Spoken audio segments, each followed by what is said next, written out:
नमस्कार सर्व यूट्यूब फॅमिलीला। तर तुम्ही मला चांगल्या प्रकारे सपोर्ट करताय आणि करत राहा। तर हा बघा आमचा गुलाबाचा बाग आणि खूप असे गुलाबामध्ये भरपूर फुलं आलेले, पण मार्केट नसल्यामुळं आम्ही त्याचा खुडा केला नाहीये। बघू शकता किती सुंदर असं फूल आहे।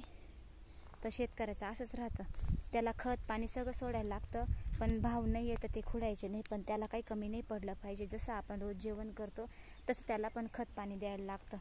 तर ही शेतकऱ्याची परिस्थिती राहते। तर आलो होतो, ही वांज असते गुलाबामध्ये उगलेली, कारण ह्या वांजामध्ये डोळ भरून गुलाबाचं झाड तयार केलं जातं। तर ही वांज आम्हाला काढायची, जोपर्यंत गुलाबाचं झाड आहे ना तोपर्यंत ही वांज राहतेच झाडामध्ये। आणि पाऊस पण चालू आहे, म्हणले चला छोटासा एक व्हिडिओ बनवून टाकू गुलाबाचा, काय काम करतोय। आणि काम करताना सहसा व्हिडिओ काढता येत नाही, कारण माझा मोबाईल धरायला कोणी राहत नाही, मी माझे व्हिडिओ स्वतःच बनवते। तर असेच मला सपोर्ट करत राहा। सर्वांचं मनापासून धन्यवाद। आणि माझ्या चॅनलला जास्तीत जास्त लाईक शेअर आणि सबस्क्राईब नक्कीच करा।